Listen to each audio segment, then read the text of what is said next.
Today is my birthday and I am turning 30 years old. Somehow I have lived this long. I'm not sure that was supposed to happen, but it has. So let's reflect on 30 years of Max. I mean, technically it hasn't even been 30 years of Max, it's been 30 years of me.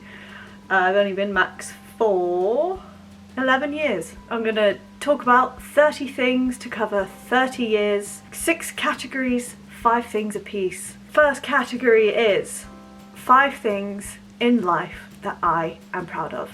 Now, this is hard. This is really difficult. So I've had to categorize the things I'm proud of so I can talk about all the actual things I'm proud of. So first, this isn't even ranked order, this is just 5 things in a random order, but first thing that I'm going to talk about is overcoming 3.5 years of unemployment.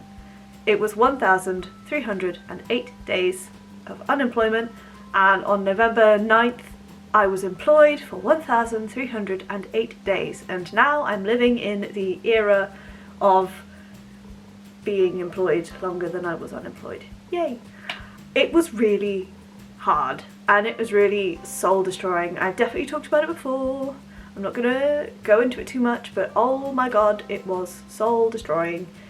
Didn't think I was gonna make it. Soul destroying is about the only word I can use to describe it, because you work so hard for a thing and then you're told because of who you are that it's just not gonna happen and it's really unlikely, and I think that's really silly and science should be more open-minded.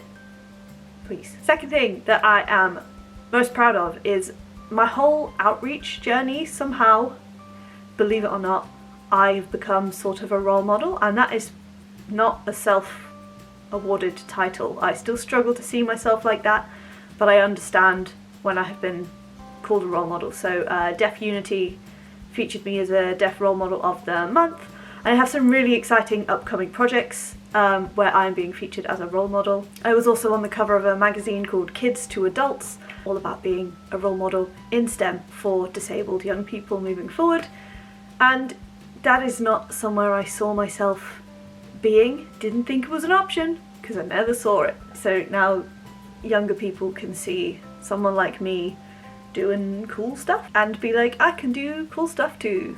And that seems to be the definition of a role model. I'm also not sure that I've talked about this on the channel, but I'm in a book. So this is Kathy Ray's How to Be Disabled and Proud, or at least kind of sort of okay with it. And I'm in this book as a disabled non-binary person talking about going through puberty and feeling different. I'm in there, it's very cool, and I'm very proud of that. If you want to know more about my disability in STEM outreach journey, I will put a link up here. I forgot to put a stick on which side it was. The third thing I'm proud of is making videos. And I know I don't have a huge channel, I don't have millions of subscribers, I'm not monetized. None of that matters to me. I've built a little corner of the internet where I get to sit and talk, and video editing is a skill. I have had to learn things. Do I make the best highly edited videos? No, I don't. Adding text is about as high-tech as I get. But it's fun. It's a hobby. I've kept it up. It helped me during my unemployment. It helped me put together some transferable skills. It's given me skills I can use in science if I want to. It's all very interesting and fun, and I have a great time doing it. And I have been told by some viewers that my videos are very helpful, and I'm proud of that. I'm proud of helping people on their own cold urticaria journey, or their own non-binary journey, or their own deaf-blindness journey, or their own druid journey. There's lots of videos on my channel. There are 3 that are the most popular every single week, so I'm choosing to believe that that means people find them helpful. Fourth thing that I am most proud of is my mental health journey. Now, mental health is something that I do kind of talk about, and moving forward I want to talk about it more, but who I was when I started making videos, I'm a very different person, and it has just been a whole journey, and there was a lot of stuff that I was like holding on to. So I've been in therapy for pretty much most of the year, and I was discharged in the start of November, and I feel much more human-like now, which is very nice. And number 5, just general, I'm really proud of who I am as a person. It would have been, or it could have been, easy for me to change who I am, to be quiet, but I chose not to. And there were plenty of times where I was given the opportunity to pretend I wasn't me, and I chose not to. I am who I am, and I love that. So on to the next category of things. 5 things I regret over the course of my life. My number 1 biggest regret by far, easily, spending too much time on my phone. It was like, at my worst screen time, 14 hours in a day spent on my phone, 13 of those hours social media. I was having a bad day, and it has been a battle. I'm going to talk about this more in a different video because I could talk about this for hours, but spending too much time on my phone, spending whole days inside scrolling on my phone, whether it's cold outside, raining, sunny, if I've been invited to play. I don't think I've ever turned down an invitation so I could stay and scroll on my phone, but I would show up to invitations and scroll on my phone, which is very bad. So I think that is my biggest regret of the first 30 years of my life, is how much time I spent on my phone. Number 2, my second biggest regret, these ones do seem to be ranked, but my second biggest regret is being too scared to do stuff all the time. So I was too scared to fly, I was too scared to eat food, I was too scared of just even travelling in the country, too scared of taking medications, just too scared to do stuff. And that kind of goes hand in hand with my mental health journey a little bit. Not all of it is mental health, some of it was just being scared. The third thing I regret in life is occasionally I can be a bit of a pushover when it might save people's feelings. I had an instance of this this year, which kind of blew up in my face but was absolutely hilarious. I wish I had just said, hey man, don't give me an ultimatum. That would be not helpful. My 4th biggest regret is not working harder at university. I got caught up in the social side of things alongside the chronic illness side of things, and I could have worked harder than I did. I was so close to getting a first class honours, it's really annoying, because I know I could have if I actually put in the work. I was like 2 percentage points off, and I know I can find a handful of places where those percentage points could have come from. It's really, really annoying. Is that what held me back from employment? No, but it's going to annoy me for the rest of my life anyway. And then my 5th biggest regret is not recognising depression in myself. I grew up depressed from when I was like 14 years old, and the symptoms of that then were very obvious. During unemployment, it was less obvious, and even like now as like a functioning adult, I was still depressed without even noticing, because life was so good, how can I be sad? I don't feel sad, and it's more than just sadness. And I even made a video up here about depression isn't just feeling sad, and I still missed it in myself. I could have been seeking help, seeking support, trying to improve things, and I just wasn't, because I didn't think there was a problem. I was massively in denial about it. Next category is 5 things I want to achieve in my 30s. Number 1, get my own place. Simple. I say simple, it's quite difficult to buy your own place, and I don't have loads of money, so it's going to be an interesting journey, but I would love my own space. I would love to put holes in the walls. Now there are holes in these walls, but the holes existed when I got here. I'm not allowed to put new things in the walls because my letting agent complains. I would love to be able, and I want to paint. I'm sick of this colour. I know my skin is like this colour. I can't even point properly in the viewfinder. But this colour that I blend into, I'm sick of it. I want a nice green wall. Maybe not for filming, but I would like to paint. I would like different colours. I'm sick of magnolia white. The next thing I want to achieve in my 30s is to talk more about mental health, because I wasn't aware of how much of an impact it was having on the rest of my life. It's one of the things I've talked about the least, so I want to talk more about that. not just in videos, but in other projects, in articles. Number 3, the third thing I want to do in my 30s is I want to tackle my clutter. I have so much stuff. Comes from growing up working class and poor and not always having money, and then you hold on to things because, oh, if I need something like this in the future I won't be able to afford to buy another one, so I've got to keep it now just in case. It's ridiculous. There's so much stuff, and I've done decluttering again and again and again, and it just doesn't stick. I love the decluttered lifestyle, but also I loved buying new things, and now I need to learn to not love buying new things. I need to do less of that. I want to throw out the things I don't use. I want to use what I have. That's the most important part. I started doing Project Pan this year. I haven't filmed it, it's not been a video project, and it's been really helpful. So that's what I want to do more in my 30s. Just intentional buying, not just buying for the sake of it, and maybe some less clutter. That would be nice, because when I get my own when I get my own place, I will have to move all of my stuff. And moving's already hard. Number 4, I want to progress with OBOD. I have been doing the Bardic grade for nearly 4 years now. I think it's over 4 years. I would like to finish the Bardic grade.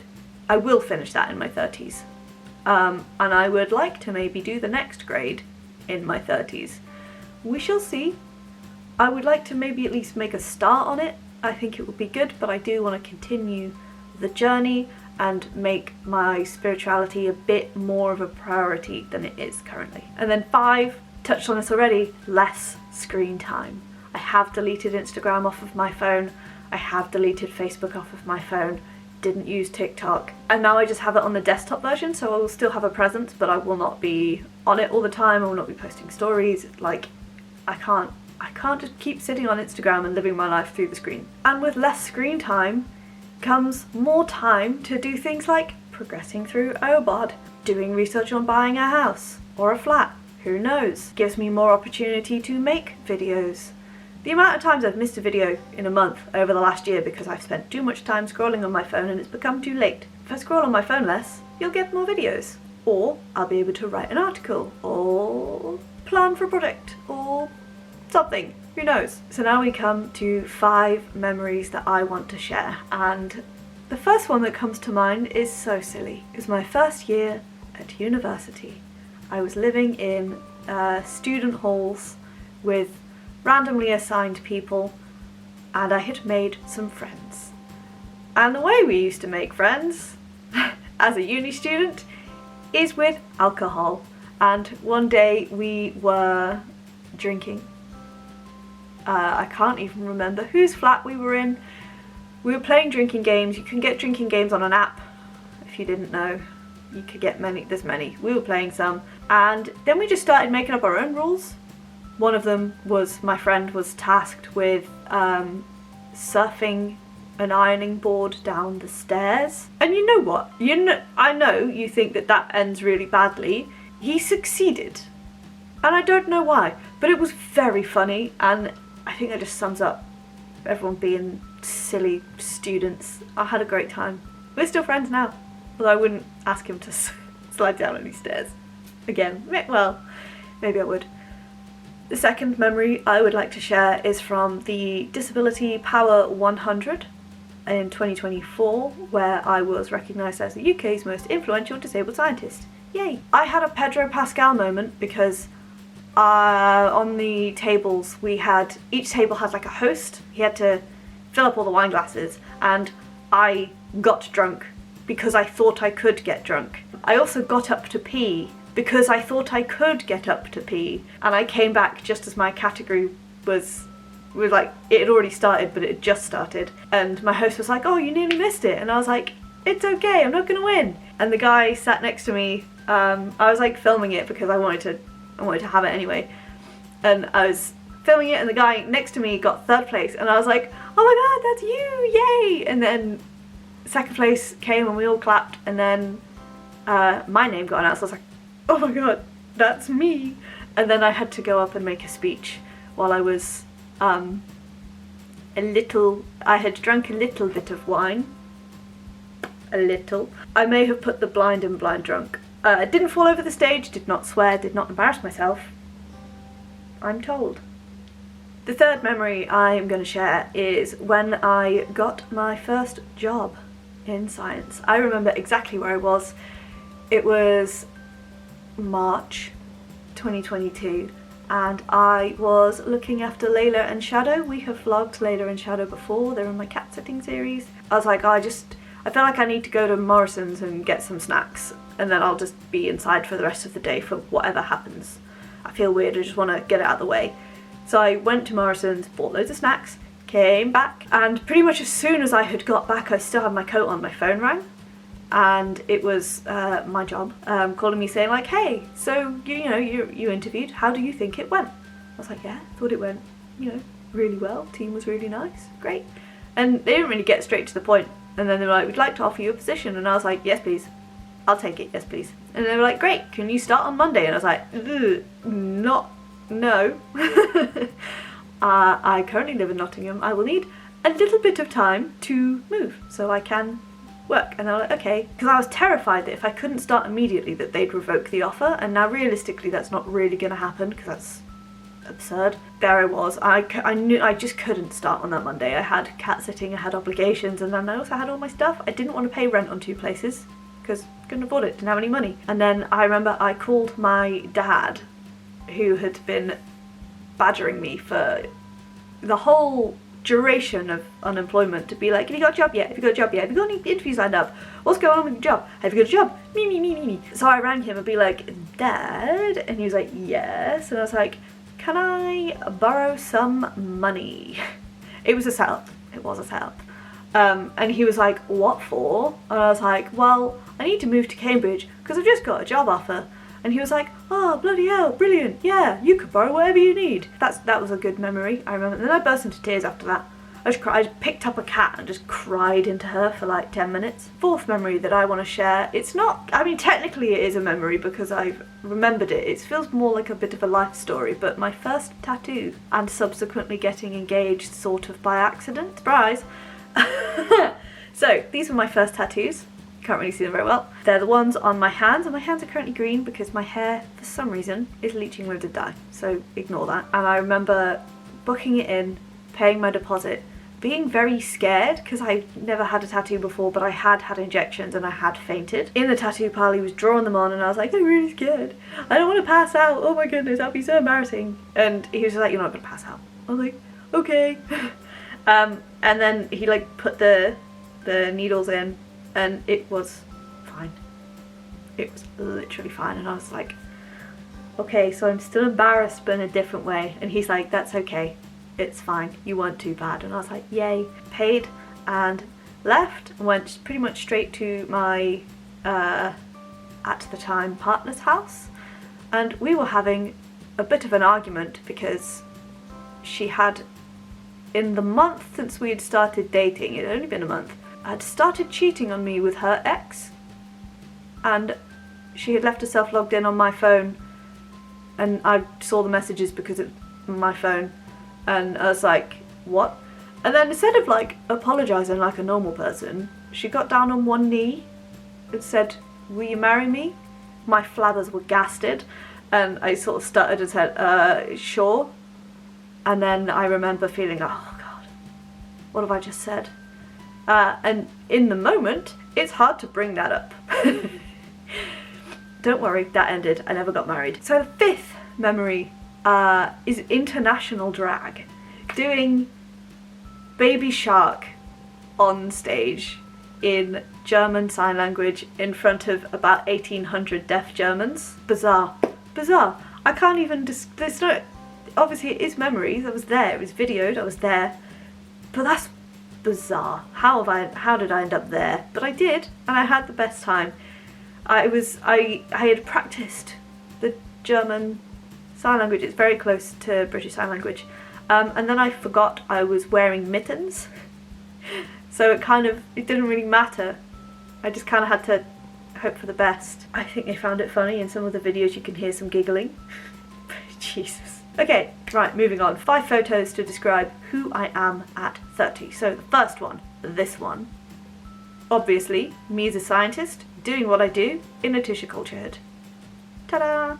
This is like my lifeblood. It is what I do for a living. It's how I make money, but it's also where my passion is, and without doing this, I can't do my outreach stuff quite as well. The second photo to describe who I am at 30 is this photo where I was speaking at CREO, which was a launch of like a disability entrepreneurship businessy event, and I was just talking about how disabled people are cool alongside Georgia Bondi, and we had a great time, a great conversation. It was an open fireside chat. Dressing up in my business suit and talking to people is what I do best, other than the science. The third photo to describe who I am at 30 is this one from Norway, because it was me doing a new thing, finding out I actually don't really like boat travel at all, but also just traveling, getting out there, having fun, seeing stuff, going out, being strong, independent, ouch mouse, but finding that by overcoming fears, I can literally see the whole world. Fourth photo, here is a roasted carrot and homemade pesto tart that was very, very tasty. Handmade from scratch, minus the puff pastry, I bought that. And it was delicious, and I've learned that by combating ARFID, I have learned to love food and cooking. And then number 5, the fifth photo to show who I am at 30 is this selfie that I took yesterday. I'm just a little guy who likes coffee and likes to drink coffee in bed in a morning, heated blanket, being all cozy. It's just me in it. And now we're on to the last category, 5 messages for past me. Now, don't we all wish we could go and like meet our past selves and give them a good old shake? The first message for past me is therapy will change your life. I used to be quite resistant to therapy. I either thought that I didn't need it or that it wouldn't help. And this year, going to therapy and actually having the right kind of therapy was life-changing. It made me tackle all the things that I was refusing to tackle, that was also holding me back and making me grumpy.